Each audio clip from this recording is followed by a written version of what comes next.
Under the burning sun of the western frontier, a man once destined for fortune now worked the land that should have been his by birthright. The rancher's hands, calloused and cracked, told a story of injustice carved deep into the soil he could no longer claim. Cheated out of his inheritance by deceit and greed, he stood not as a landowner, but as a laborer on the very property that bore his family's name. Each sunrise was a cruel reminder of what had been stolen from him, his legacy, his pride, his place among men. Yet amid the bitterness that the desert winds carried, there remained one soul who never turned away, a native child who stood by his side with a loyalty that defied the world's cruelty. Their bond had begun in silence, born not of blood, but of shared hardship. The boy, orphaned by conflict and left wandering the plains, had found refuge under the rancher's weary roof.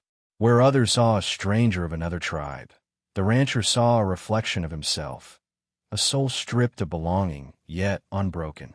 Together, they worked the barren land with a quiet rhythm of endurance, speaking little but understanding much.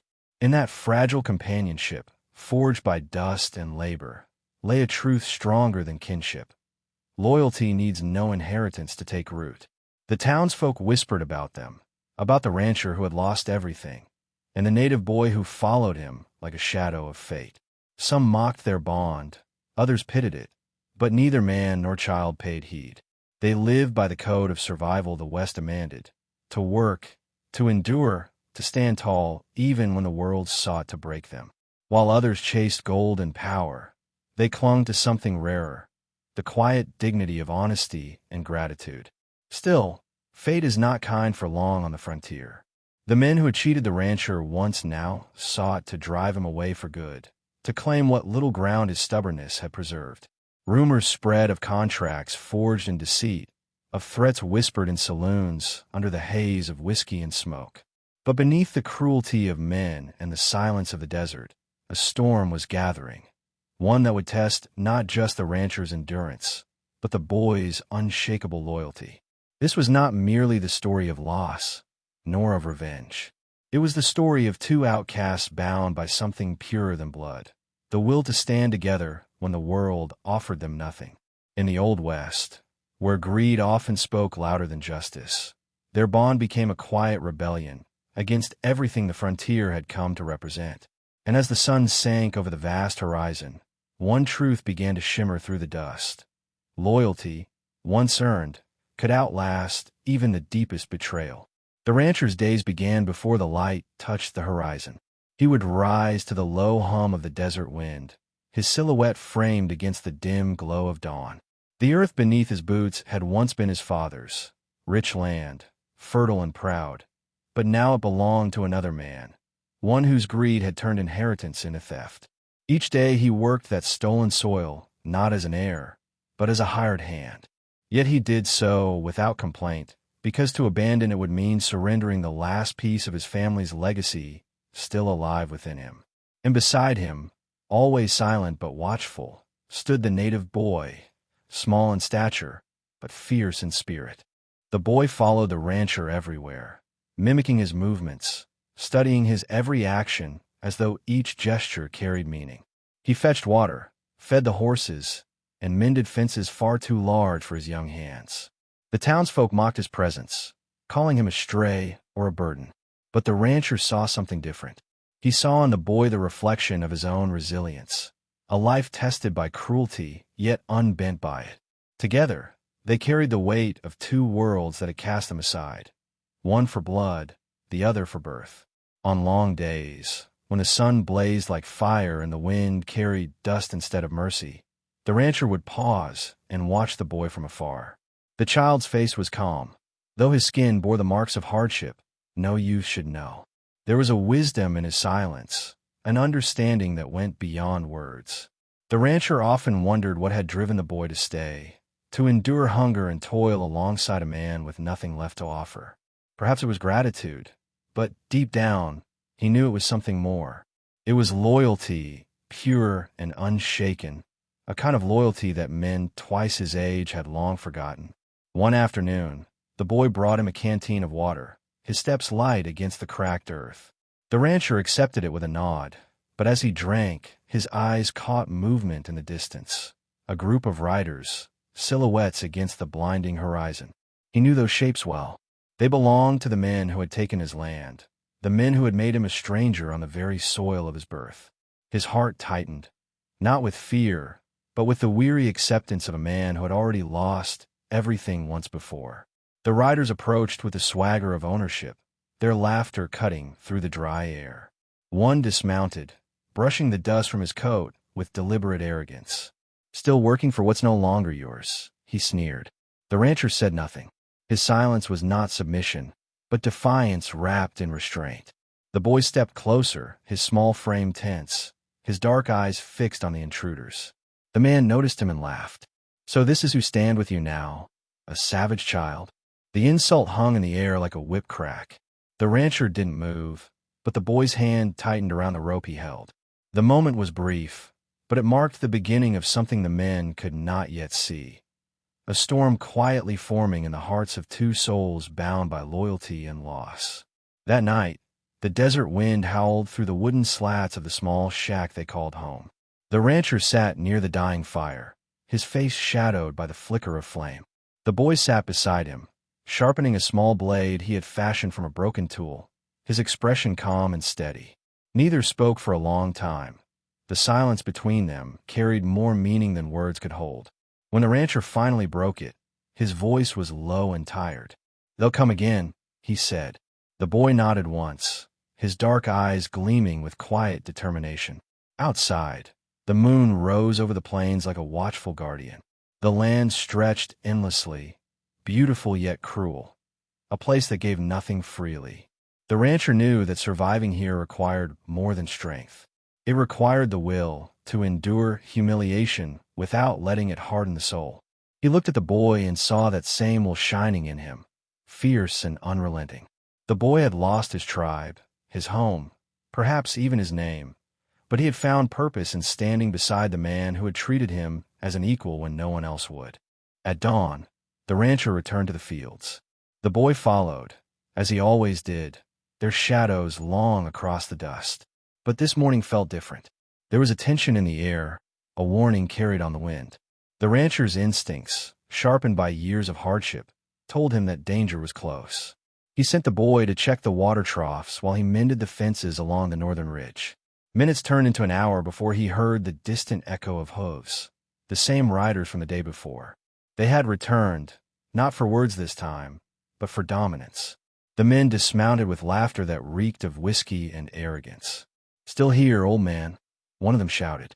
"You're trespassing on land that no longer belongs to you." The rancher didn't answer. He kept his gaze steady, his back straight. One of the riders spat into the dirt near his boots. "Maybe we should teach you and your little pet what happens when a man forgets his place."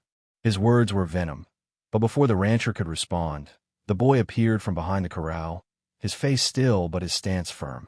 He said nothing, only stood between the rancher and the men, his small frame trembling but unyielding. The leader sneered. "Move aside, boy. This isn't your fight." But the boy didn't move. His silence spoke louder than any defiance could. It wasn't anger that drove him. It was loyalty, fierce and pure. He knew he could not win a fight against grown men, yet his presence alone was enough to stop them from laughing. The rancher stepped forward, his voice calm but cold. "You've taken everything from me," he said, "but you'll not take him." The words hung in the air like a drawn gun, and for the first time, the men hesitated. Beneath the endless western sky, a quiet line had been drawn, not in ink or blood yet, but in resolve. It was the moment the rancher reclaimed something far greater than land, his dignity. And beside him, the boy stood like a testament to a truth the frontier had long forgotten. Loyalty is worth more than gold. The days that followed carried a fragile stillness, the kind that comes before a storm. The rancher knew the men would return. In the west, greed was a hunger that never slept. Yet as the wind swept over the dry plains and the nights grew colder, he felt something shift inside him, a quiet strength rising where bitterness once lived. It wasn't hope, exactly, but something steadier. The boy's loyalty had awakened a purpose he thought long buried. If he could not reclaim his land, he could at least defend the honor tied to it. And if he fell, he would not fall alone. The boy's presence became his anchor. Each morning, the child rose before the light, tending to chores with precision and care beyond his years. He had begun to move like the rancher, measured, deliberate, shaped by the rhythm of survival. The neighbors, who once mocked the strange bond between them, now watched in uneasy respect. They had seen the men who came to threaten the rancher and had noticed how the boy had stood his ground without flinching. In the lawless heart of the West, where most bowed to power, courage that pure was rare. One evening, the rancher took the boy to the northern fence line, where the stars stretched endlessly above them. "You remind me of myself," he said, his voice rough from years of dust and silence. "But stronger.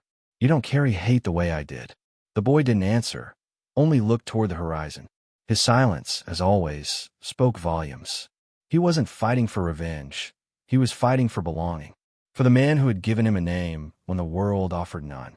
Not long after, the threat returned, not as laughter this time, but as the sound of galloping hooves at night. The boy woke first, the hair on his neck rising with instinct. He shook the rancher awake, just as the first torch lit the edge of the corral. Flames licked the darkness, hungry and cruel. The rancher ran outside, rifle in hand, the boy close behind him. The thieves had come not for words, but for ruin. They wanted the land emptied, the man broken, and the child cast away. The fire grew fast, painting the sky in shades of red and gold. The rancher shouted orders, his voice cutting through the chaos. The boy, small but fearless, raced to untie the horses, coughing through the smoke. For every plank that burned, for every ember that fell, they fought with everything they had. The thieves watched from a distance, expecting surrender, but the rancher did not yield. He had been stripped of everything once before. He would not lose what little remained. When the flames finally died, the ranch stood half broken, half standing, much like the man who owned it. The corral was charred, the barn blackened, but the house still stood. The boy sat beside the rancher in the ash and silence of dawn, their faces streaked with soot and exhaustion. The land smelled of smoke and sorrow, but also of something purer, the stubborn scent of survival. Against every intention of those who sought to destroy them, they had endured. The rancher turned to the boy and saw blood on his arm, a shallow cut from the night's chaos. "You should have stayed inside," he said softly, though his tone carried no anger. The boy shook his head, eyes firm. "You stayed," he said simply. It was only 2 words, but they hit deeper than any sermon could. The rancher's throat tightened. He looked away toward the rising sun, where light broke through the smoke like a promise that refused to die. In the days that followed, the two began to rebuild. The neighbors offered no help, only whispers. Some said it was foolish to start again. Others claimed the rancher should leave and let the land rot under its new masters. But neither he nor the boy listened. Together, they worked from dawn until nightfall, their bodies moving as one against the relentless wind. With every bore they nailed, with every post they raised, they reclaimed more than land. They rebuilt dignity, piece by piece. The boy, once quiet from pain and loss, began to hum while they worked. Low tunes from his people, songs carried through generations. At first, the rancher didn't understand them, but he felt them. The rhythm of the songs matched the beat of hammer on wood, the breath between each movement. It was the sound of resilience, 2 lives, 2 histories, merging into something unbreakable. The melodies became their prayer, their defiance against injustice and the ghosts of betrayal. And as weeks passed, the ranch slowly took shape again. What had once been a place of grief began to look like hope reborn.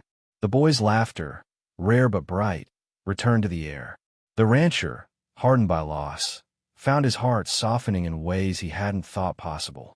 The land that had been stolen, burned, and nearly forgotten now pulsed again with life. And this time, it was not bound by blood or law, but by loyalty, courage, and the unspoken bond between 2 souls who refused to be broken. By the time the next season arrived, the ranch no longer looked like a graveyard of burned timber and loss. It looked alive again. Fences stood tall, horses grazed freely, and the air carried the scent of hard-earned victory. The boy's small hands had shaped much of it, his effort woven into every repaired beam and rebuilt gate. The rancher, though older and worn, moved with renewed purpose. He no longer worked to cling to what was taken from him. He worked to protect what he and the boy had built together, a life not defined by inheritance, but by resilience. Each morning began the same way, the sound of boots on wooden floors, the creak of the old barn door, and the sight of the boy waiting with tools in hand. They said little, for words were not needed. The land, once a symbol of betrayal, had become a shared language between them. When the rancher glanced at the boy, he no longer saw an orphaned child or a reminder of what was lost. He saw a partner, a soul bound to the same struggle, driven by the same fire. In that connection, he found the one thing his stolen inheritance could never have given him: meaning. But peace on the frontier never lasted long. One evening, as the sun bled across the horizon, the rancher spotted dust rising in the distance. Riders again. The same men who had set fire to his barn were returning, drawn by greed and disbelief that the man they had tried to break was still standing. This time, they didn't come for threats, they came for vengeance. The boy stood beside him, eyes steady, unafraid. "They won't stop," he whispered. The rancher nodded. "Then neither will we." As the riders approached, their laughter cut through the still air. The leader dismounted first, boots sinking into the dust. "You just don't want to quit, do you?" he sneered. "You think this patch of dirt is worth dying for?" The rancher's hand tightened on his rifle, but his voice was calm. "It's not the land I'm standing for. It's what it means." Behind him, the boy said nothing, but his stance spoke everything. He was ready.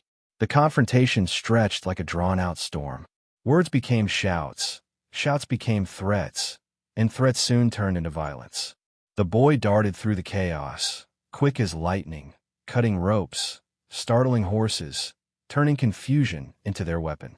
The rancher, though outnumbered, fought with the strength of a man who had nothing left to lose but his honor. When the dust finally settled, the intruders retreated once more, not defeated by force, but by the unbreakable spirit of two who refused to kneel. The rancher looked at the boy, breath ragged, and for the first time in years, he smiled. In the days that followed, word spread across the territory like wildfire. Men spoke of the cheated rancher who had risen again, of the native boy who stood beside him when no one else would. To some, it was a tale of defiance. To others, one of foolish pride. But to those who understood the quiet codes of the West, it was something more. It was a story of loyalty untainted by self-interest, of two souls bound not by law or blood, but by the raw truth of shared struggle. The rancher never sought fame. He returned to his work as if nothing had changed, though the weight in his chest had lightened. The boy followed his rhythm, though now the ranch hands from neighboring lands began to greet him with nods of respect instead of pity. For the first time, they saw the pair not as broken men clinging to ashes, but as proof that dignity could survive even the deepest injustice. And in a land ruled by power, that was rarer than gold. One evening, as twilight spread across the plains, the boy sat by the corral, staring at the fading sky. "You could have left," the rancher said, leaning against the fence. "There's no debt keeping you here." The boy turned to him, his voice soft but certain. "You gave me more than land or food. You gave me a place to stand." The rancher swallowed hard, unable to reply. Those simple words echoed through him like a prayer. He had once believed that everything of value had been stolen from him. But now, he realized the greatest treasure he'd ever earned stood right beside him. As the seasons shifted once more, the land began to heal in earnest. The burned fields bloomed again, and the rivers ran clear after the spring rains. The boy had grown taller, his shoulders broader, his gaze sharper. The rancher's hair had turned silver, his hands slower, but together they remained steadfast, guardians of a promise born from ashes. Their story became something more than survival. It became legend, carried from saloon to campfire, told with reverence by those who longed to believe that loyalty could still exist in a world consumed by greed. And yet, within the walls of that simple ranch house, there were no boasts, no retellings. There was only the sound of tools against wood, the rhythm of horses in the corral, and the quiet bond between a man and a boy who had refused to abandon each other. Their days were simple, but their legacy was not. For in a land where betrayal was common and loyalty rare, they had proven one timeless truth.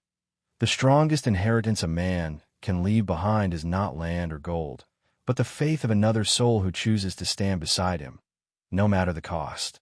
The years passed slowly, carved into the land like the grooves in the rancher's weathered hands. The boy had grown into a young man, his shoulders broad, his stride steady, his gaze as sharp as the hawks circling above the plains. The rancher, now older and slower, worked beside him with quiet pride. What once had been a partnership of necessity had become something deeper, a bond of kinship, forged not by blood, but by the trials they had endured together. The ranch stood stronger than ever, no longer a symbol of loss, but of resilience, of a legacy reborn through loyalty and labor. Travelers who passed through often stopped to watch them work.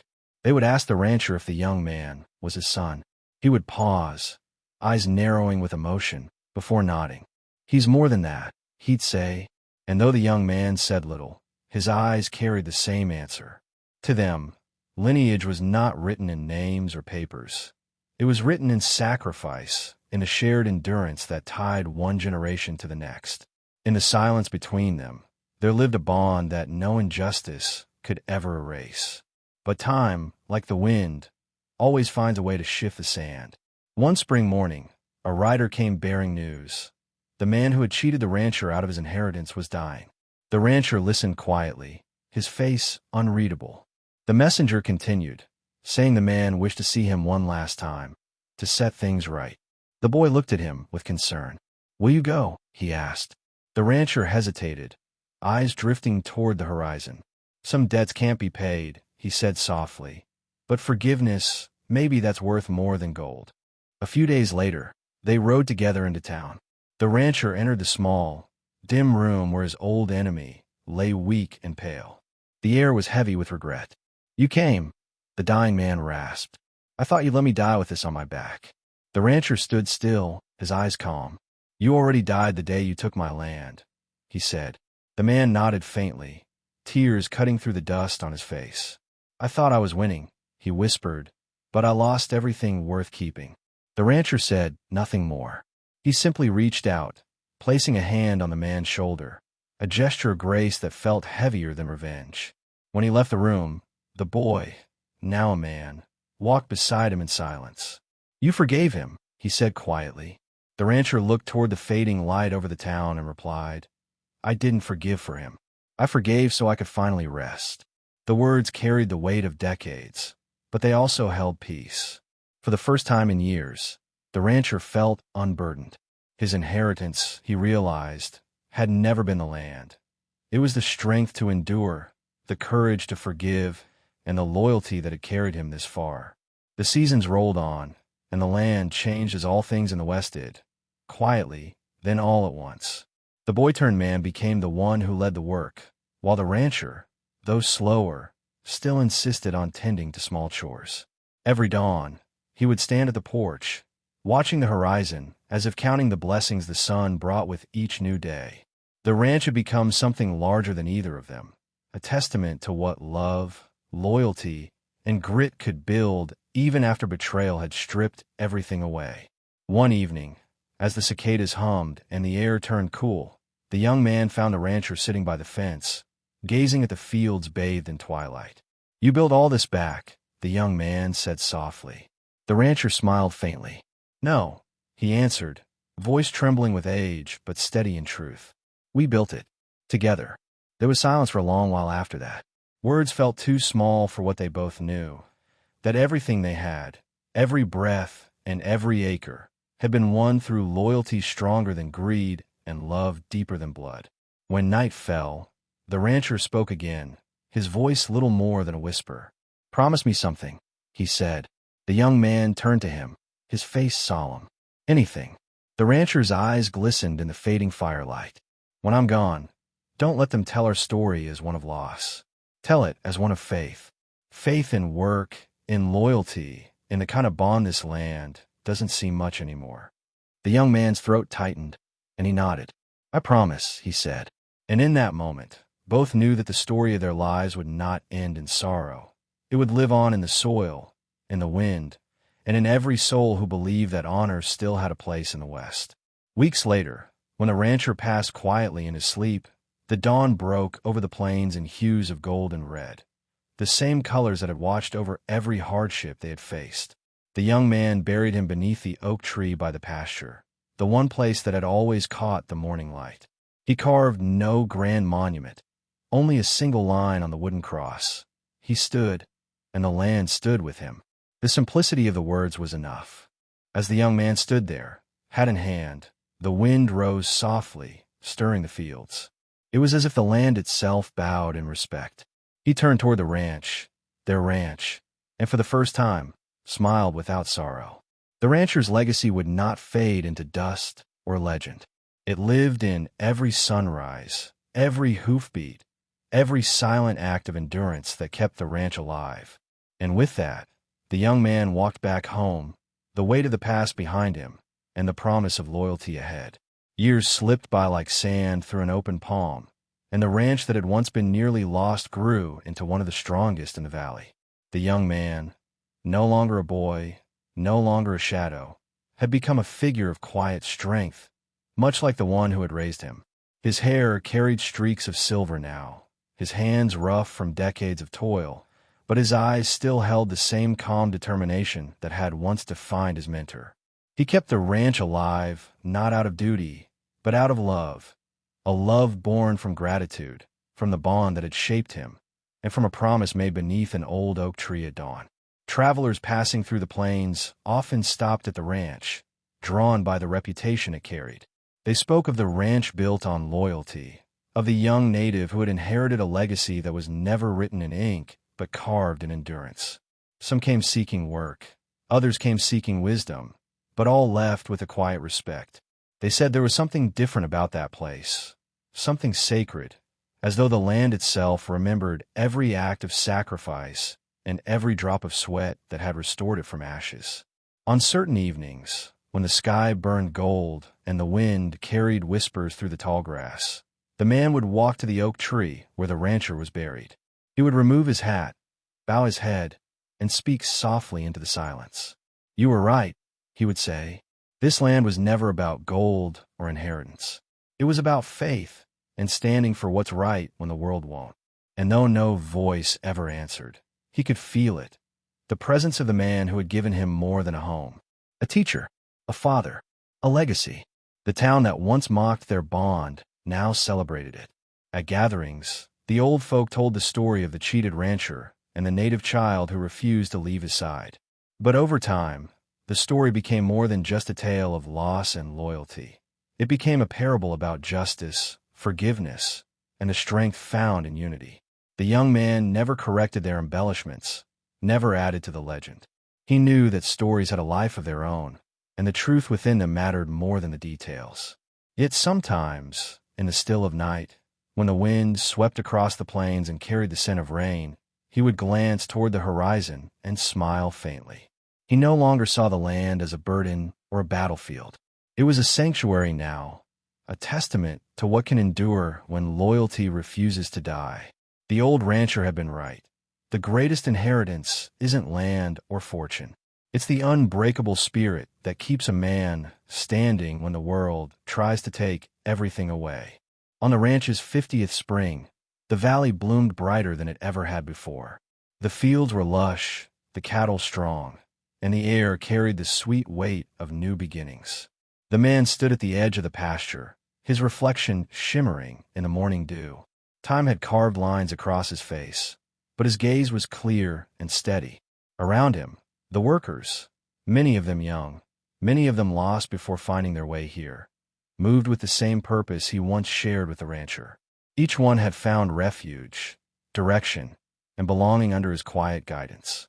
The legacy had come full circle. That evening, as the sun bled into the horizon, he gathered the workers and told them the story, the real one. He spoke of the rancher who had been cheated out of everything and the boy who stood beside him when no one else would. He told them about the fire, the rebuilding, and the forgiveness that followed. And when he finished, he said, "What we build with our hands may fade, but what we build with loyalty and love will outlast the land itself." His words hung in the air, echoing like a prayer whispered through time. After the crowd dispersed, he walked once more to the oak tree. The night was quiet, and the stars stretched endlessly overhead. He knelt before the simple wooden cross and placed his hand against the worn grain. "We did it," he said softly. "The land still stands. Your story still stands." A breeze rustled through the branches above him, warm and gentle. For a fleeting moment, he could almost hear the rancher's voice, steady, proud, and at peace. As he rose and turned toward the house, a faint light flickered in the window, the next generation waiting for him. He smiled, knowing the story would continue long after he was gone. The land, the lessons, the love, they would all endure. Because in a world built on greed and betrayal, their story had proven something eternal. That loyalty is stronger than loss, and that even in the harshest corners of the Old West, faith in one another can outlive everything else. And as the night settled over the valley, the ranch stood silent beneath the stars, carrying the weight of two lives intertwined by fate and bound forever by loyalty. In the wind's whisper and the earth's hum, their story lived on, not as legend, but as truth. The kind of truth that no man could ever steal. In the end, what began as a story of loss became a story of redemption. The rancher who had been stripped of everything found something far greater than land or inheritance. He found loyalty, and through it, purpose. And the native child who once stood in the shadow of others' prejudice became a man whose strength carried an entire legacy forward. Together, they had turned ashes into roots, proving that even in a world ruled by greed, there are bonds that no fire can destroy. The land stood not because it was rich, but because two souls refused to let injustice define them. Their story was not about vengeance or victory. It was about endurance, faith, and the quiet kind of love that needs no words. The ranch they built was not simply a home. It was a living memory of every hardship, every sacrifice, every act of loyalty that had defied betrayal. Through the passing years, the fences aged, the fields changed, and the seasons turned, but one truth remained untouched. True inheritance is not measured in acres or gold. It is measured in the hearts we shape and the courage we leave behind. And perhaps that is why their story still echoes across the plains. Because in every act of kindness, in every promise kept when it would be easier to walk away, we carry a piece of them with us. The rancher's endurance and the boy's loyalty are not bound to time. They belong to anyone who has ever been wronged, yet chose to rise. To anyone who has ever been forgotten, yet refused to give up. Their legacy reminds us that loyalty can outlive betrayal, and that faith can rebuild even what the world has burned to the ground. As the dust of the Old West settled and new generations took their place, the lesson of that ranch endured. Strength is not born from power, but from perseverance, and family is not defined by blood, but by those who choose to stand beside us when the world turns away. The land they reclaimed may fade in time, but their story, quiet, steadfast, and unbroken, will live as long as there are hearts willing to listen and hands willing to build. If this story reached you, let's stay with you. Share in the comments what loyalty and endurance mean in your own life, and how you've seen them tested.